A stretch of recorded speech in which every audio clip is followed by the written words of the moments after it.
Little life diaries with रसिकामध्ये तुम्हा सगळ्यांचं पुन्हा एकदा खूप सारं स्वागत आहे. हा एक नवीन प्रयोग केलेला आहे, मी तुमच्याशी आज शेअर करणार आहे.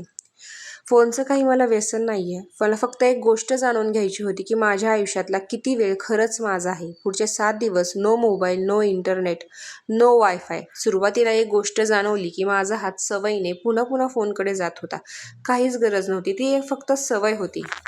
मग त्याऐवजी मी पुस्तक वाचायला घेतलं, लिहायला सुरुवात केली, हॉबीजकडे थोडं लक्ष दिलं. थोडं विचित्र वाटलं, पण एक गोष्ट समजली की आपल्याला नेहमी इंटरनेटची गरज नसते. कधीकधी स्वतःच्या विचारांसोबत कम्फर्टेबल होण्याची खरं आपल्याला गरज असते. वेळ वेगळा जाणवू लागला. आज मला जाणवायला लागलं होतं की आपण छोट्या छोट्या गोष्टींमध्ये किती वेळ घालवतो. फक्त काहीतरी उगीच चेक करायचं, उगीच 5 मिनिटं स्क्रोल करायचा, एखादा व्हिडिओ बघायचा, व्हिडिओ बघितला की लगेच दुसरा बघायचा. वरून पाहिलं तर या गोष्टी खूप छोट्या वाटत होत्या, पण सगळा मिळून दिवसाचा बराच वेळ घेऊन जात होत्या. इंटरनेट नसल्यामुळे सतत माझं टेन्शन मागणारं असं काहीच नव्हतं. म्हणून मी प्रॅक्टिकल गोष्टींकडे वळाले. थोड्याशा प्रॅक्टिकल गोष्टी करूयात, असं एक सुरुवातच झाली म्हणा. रीडिंग म्हणा, रायटिंग म्हणा किंवा एखादं लर्निंग म्हणा, माझ्या हॉबीज म्हणा. मला जाणवलं की डिस्ट्रॅक्शन कमी केलं की दिवस जास्त मोठा वाटतो. आणि हो, बोरिंग अजिबातच नाही आहे. फक्त थोडा स्लो होता, पण कधीकधी स्लो असणंही चांगलं असतं. तिसऱ्या दिवशी छोट्या छोट्या गोष्टी एन्जॉय करायला सुरुवात झाली. आजूबाजूच्या लोकांशी बोलणं, बाहेर जाणं, पुस्तकं वाचणं, कागदावर लिहिणं, स्वतःच्या हाताने काहीतरी नवीन करणं. या गोष्टी खऱ्या नवीन नव्हत्याच, पण सतत स्क्रीनवर कनेक्टेड राहिल्यावर आपण साध्या गोष्टी किती सॅटिस्फाईंग आहेत हे विसरून जातो. माझं लक्ष ग्राउंड लेवल लाईफकडे जाऊ लागलं. ज्या गोष्टी मी प्रत्यक्ष अनुभवू शकते, ज्या गोष्टी मी स्वतःला इम्प्रूव्ह करू शकते.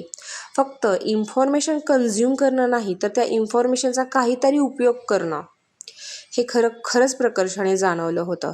दिवस माझ्यासाठी थोडा वेगळे जात होते. सतत ऑनलाईन नसताना मला जाणवलं की माझ्या आयुष्यात खरंच कोण महत्त्वाचं आहे. प्रत्येक व्यक्तीसोबत कॉन्टॅक्टमध्ये राहण्याची खरंच गरज नसते. प्रत्येक कॉन्व्हर्सेशनला नोटिफिकेशनची अजिबात गरज नसते. आणि प्रत्येक ऑनलाईन कनेक्शन म्हणजे रिअल कनेक्शन नसतंच. माझ्या आयुष्यात जे लोक खरोखर माझे आहेत, त्यांच्यासोबत वेळ मला जास्त ॲप्रिशिएट करता आला. ज्यांच्यासोबत बसता आलं, मनापासून बोलता आलं, हसता आलं आणि हो, विश्वासही ठेवता आला. कदाचित इंटरनेटपासून थोडं दूर गेल्यावर मी माझ्या खऱ्या रिलेशनचा जवळ आले. Self improvement. आता माझ्याकडे जास्त मेंटल स्पेस होता आणि मग लक्ष त्या गोष्टींकडे गेलं की सतत पुढे जायला हवं. आपण नवीन शिकायला हवं. काय इम्प्रूव्ह करायचं आहे, कोणत्या हॉबीसाठी वेळ द्यायचा आहे, कोणतं पुस्तक पूर्ण करायचं आहे, कोणतं स्किल एक डेव्हलप करायचं आहे. आपण नेहमी म्हणतो की माझ्याकडे वेळ नाही, पण कदाचित प्रॉब्लेम हा वेळेचा नसतोच. प्रॉब्लेम असतो ते आपलं अटेन्शन कुठं जातं याचं. फोनला दिवसातले छोटे छोटे मोमेंट देणं बंद केलं. मोमेंट्स मला स्वतःसाठी वेळ मिळवून द्यायला लागले. या 7 दिवसात फोनबद्दलचा थोडासा विचार नक्कीच बदलला. असं वाटतं की फोन वाईट आहे, इंटरनेटसुद्धा वाईट नाही, फोनसुद्धा वाईट नाही. ह्या दोन्ही खूप युजफुल गोष्टी आहेत. कम्युनिकेशनसाठी, लर्निंगसाठी, इन्फॉर्मेशनसाठी, आपल्या कामासाठी. प्रॉब्लेम टेक्नॉलॉजीमध्ये मुळीच नाही आहे. प्रॉब्लेम तो आहे तो स्वतःमध्ये आहे. ज्याला आपण टूल म्हणून वापरायचं आहे, ते टूलच आपल्याला वापरायला लागलं आहे. माझ्यासाठी फोन हा एक टूल आहे. गरज असेल तेव्हाच मी तो वापरेल. कम्युनिकेशनसाठी असो, काहीतरी नवीन शिकण्यासाठी असो, युजफुल गोष्टींसाठी असो. तो माझा बोर्डम आला म्हणून नाही.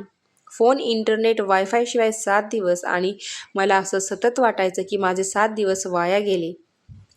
असं अजिबात नाही आहे. तर उलट ह्या 7 दिवसात मी नव्याने ओळखले. माझ्या वेळेचा काही भाग मला परत मिळाला. मी जास्त वाचलं, जास्त लिहिलं, माझ्या हॉबीजसाठी वेळ दिला, जास्त विचार केला, आजूबाजूच्या लोकांकडे जास्त लक्ष दिलं आणि सगळ्यात महत्त्वाचं म्हणजे मी माझा वेळ कसा वापरते याची मला जास्त जाणीव झाली. मी असं म्हणत नाही की सगळ्यांनी फोन फेकून द्या. हा एक्सपेरिमेंट त्यासाठी नव्हताच मुळी. पॉईंट एवढाच आहे की फोन एक वस्तू आहे जी आपण वापरतो. आपलं संपूर्ण आयुष्य जिथे आपण जगतो ती जागा नाही. टेक्नॉलॉजीने आपलं लाईफ बेटर व्हायला हवं, पण खरं आयुष्य अजूनही स्क्रीनच्या बाहेर घडतं. आणि या 7 दिवसानंतर मला तिथेच रिअल लाईफमध्ये थोडा जास्त वेळ घालवायला मिळाला. आणि रिअल लाईफ ही प्रकर्षाने अगदी जाणून गेली की फोन हे एक टूल आहे आणि त्याचा वापर आपण आपली पर्सनल ग्रोथ होण्यासाठी नक्कीच केला पाहिजे. त्यातून बऱ्याच नवीन गोष्टी शिकता आल्यात, कारण फोनमधून बरेच पॉडकास्ट मी नेहमी सतत ऐकत असते, पण त्याचं इम्प्लिमेशन जे आपण म्हणतो ते अजिबात लाईफमध्ये होत नाही. त्यासाठी आपल्याला ग्राउंड लेवलवरतीच विदाऊट स्क्रीन जो आपला व्हॅल्युएबल टाईम आहे तो घालवता आला पाहिजे. कारण आपण ॲडिक्शन जरी हे नसलं तरी एक ती सवय झालेली आहे, जी आपल्याला सवय नवीन काही शिकू देत नाही स्वतःबद्दल. तर हा व्हिडिओ तुम्हाला कसा वाटला हे नक्की सांगा. कमेंट करा, भरपूर लोकांना तो शेअर करा. असेच नवीन नवीन विषय, नवीन नवीन भन्नाट आयडियाज आपण ह्या चॅनलवरती नक्कीच घेऊन येऊयात. धन्यवाद.